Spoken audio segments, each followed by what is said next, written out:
What's up, guys? It's TRT77, and this week on Captain Profiles, we have Captain of Let's Maneuver an Onyx, or as we more commonly call it, LMAO, ShadedEel on. We don't have as yet, at least at the time of recording, who we have on next week, but I mean, there's only 4 more captains to go, so we'll probably have an order, and Fist will probably be the like since he's my captain, I prefer to do him last. Oh god, that's going in and out of context channel. Either way, guys, I'm just gonna jump into the interview now. So, Shaded, I'm gonna start with the same question I started with the other captains regarding the draft. Did you have a particular strategy early on when you were looking for, like, when you're going into the auction? Did you look for like specific players, specific price ranges you wanted players for? What was your strategy going in? Well, the plan was simple. I'm drafting Clay. And I did that. I had no actual set price. I was probably willing to go 90k on him if that actually came down to it. But I wanted to bid 50k because in the Discord man application, he said he was a 50k player. Which is obviously last season, for anyone who doesn't know, 50k was the entire budget. But this time it went up to 100k, so I bid 50k as a power play, and it worked. Yeah, I think you bid 50k. What was the previous bid before that? Like 40 something, 41? Like 30 or something. I don't know. 30. Oh, it was 38 or 39. It was considerable. Yeah. And then you jumped to 50, and then I remember Fist just dying in call because I think that was after, like, Clay was nominated after me, and we were like, Fist was like, I'm gonna go for Clay, and then I'm gonna go for Lambo, and I was like, okay. And then he's like, it was going to 38, 39. I was like, Fist. And then he was just like, no, we're going to keep going. And then you said 50. And then everyone was just like, yeah. So I still think that's value, to be honest. But oh, yeah. I mean, the way you guys drafted around, the value you got after that was incredible. Yeah. So moving on. I wanted Clay. Yeah. Oh, sorry. Sorry. You wanted Clay, but then what else? Sorry, you can carry on. What were we able to say? I wanted Blitz as well, because I know people kind of undervalue him. He's a really consistent player who occasionally has trouble scheduling to the time zone, and I got him for pretty cheap as well. And then from there, I just wanted to keep my money, continue to bid people up, and get some good value, like middle players like Lemon, and that's kind of what happened. Yeah, you guys definitely got a lot of value. We'll go into that as we keep going on, but my next question is, what was the meme behind the team name? And I have your glorious logo, the best logo in the league, I might say, on screen right now. So what's the meme behind this logo? Well, as is the case with any team, there's going to be an acronym. So I wanted the acronym to be something stupid. So it's either going to be LOL, XD, LMAO, or like Ruffle. So I decided on LMAO, and I eventually figured out Let's Maneuver an Onyx. And then from there, it's just a signature piece of my art. It is Onyx's smile is that's the best Onyx smile we've ever had. So handsome. It's also just another thing with Onyx is it's a rock type. Ever since I did my mono rock playthrough of Radical Red, it's kind of been my favorite type. So Onyx is kind of iconic for that. Absolutely. Moving on, my next question is, of the 4 formats, we have USM, we have ORAS, we have ADV, and we have Gen 8 Nat decks. Which of the formats is your favorite to play? It's hard to say. I've played ORAS week 1, and I'm playing it again week 2, but I don't know if I could call it my favorite. I feel like I just enjoy all of them. It's hard to say. I guess I would say ORAS though, because I just like how teams are built in that gen. Yeah. But like, the general like play is pretty similar across the board from Gen 6 to Gen 8, and I enjoy Gen 3 a lot, but yeah, probably not Gen 3.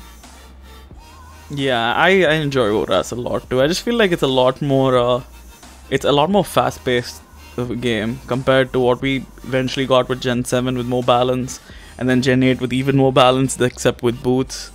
So I feel like the pace of play is just faster with Gen 6, and it just, like, while, you know, ladder for Gen 6 I think is still little bit like the Wild West. It's probably like the in draft. I think it's really fun. Yeah. Moving on. Who do you think was, at least when you were drafting, who was a player either early or late that you felt got away from you in the draft? Like the one that got away, basically. Maybe someone early or maybe even someone late. Yeah. Well, I was hoping to maybe get one of the UDL boys. So I was looking at someone like Frito, because I talked to Frito a bit before the draft, and he seemed really knowledgeable about, like, a very odd format, which usually tells me that somebody knows a lot. Because, like, I know quite a bit about very strange formats like Gen 7 1v1 and some other weird stuff. So usually I like-minded people like that. But then he went for a little too much. I think he went for 3K. Oh, you guys didn't have money at that point, I think. Yeah, yeah. You guys sank everything into Pokecraft then, and then you had like literally 2K, and I think you got outbid for him with 3K. Yeah. Yeah. Oh my god. But yeah. Similar story with what was it now? Similar story with Cherry. I knew he was pretty good coming into it, but he went for a pretty respectable price, and I wasn't really willing to fight on that. Yeah, he was nominated really early too in it. Yeah, I think you talked him up too much. I probably should shut my mouth more about Cherry, honestly, but honestly I still think he was a huge steal for the Magic Cups. Yeah, I think it's a good value though. My next question is, who's the player, either on your team or any of the other teams, lesser known player, probably not someone you're gonna assume is starting every week, who do you think that one player is who's gonna surprise everyone this season and pick up a bunch of dubs? I think Zersh is really good. Like, I feel like he's definitely somebody who I haven't seen play much, but again, he seems quite knowledgeable. He seems good at the game, especially after I believe he won his first week. Yeah, absolutely, yeah. Yeah, did pretty handedly against Primal as well, and I mean, that's kind of, you know, Primal's a pretty good player. Yeah, that was actually a really good game. That was actually one of the games I'm hoping they feature in Game of the Week. But yeah, that Zerch was really surprised me week 1. Yeah, and you gotta love 2K Fry as well. He's banging it out. Fry's very, very high highs and low lows type of player. But I think for 2K that's worth it. Yeah, high risk, high reward, basically. Yeah. And so my next question: in the drafts, like between the 4 drafts, which draft are you most confident in, and which draft do you think you maybe didn't do as well as you thought you guys could have? And I'm just gonna put your teams up on the board here. Yeah. It's hard to say. It's like saying which my least favorite child is. I really enjoy our teams. I think they're all very offensive, which is just kind of how me and Clay would draft. I guess I think our NatDex team has had the biggest problem so far, so I guess that's the worst. But at the same time, I think it's a very complete team. Very solid hazards, removal, breaking and cleaning, etc. I think our favorite team, I mean, I'm probably just gonna say Oras because I'm a huge fan of both 11-point Klefki, the Latios Weavile Core, the 10-point Breloom. Oh my god. And I really enjoy Double Ground on that team as well. Because otherwise I think it would be a little bit fodder for some like fast electrics that are maybe able to outspeed Latios. But now that, you know, you have Double Ground, they don't share a weakness, so you're always able to counter a hidden power. It's a lot easier. Yeah, and also you all sniped us off Breloom. I think that's the only time in the entire draft we actually got sniped. In between the 4 drafts, we got sniped, but then we had to snipe the Banter Babies off Flygon that round, so we had to take a choice. But 10-point Breloom is insane. It is insane. I mean, week 1's shown how good it is, and, well, I think it has very good matchups against other teams too. Absolutely. Week 1, it was kind of just killing on preview. That was actually a really good game because I didn't. King Rock played really well with his back against the wall that game, especially on preview. Yeah. I still think I played well as well. Oh, yeah. It wasn't just Yeah. I won because Oh of yeah, that yeah. show, No. which You is definitely played well. You did confident. really well to scout the Chopple as well on Excadrill, which was huge. I just don't want to go into the game too much because I think Lambo's probably featuring it in his in his game of the week video. Yeah. So Yeah. moving on, which team, either based on their players or based on individual format matchups, do you see as your biggest competition at this time?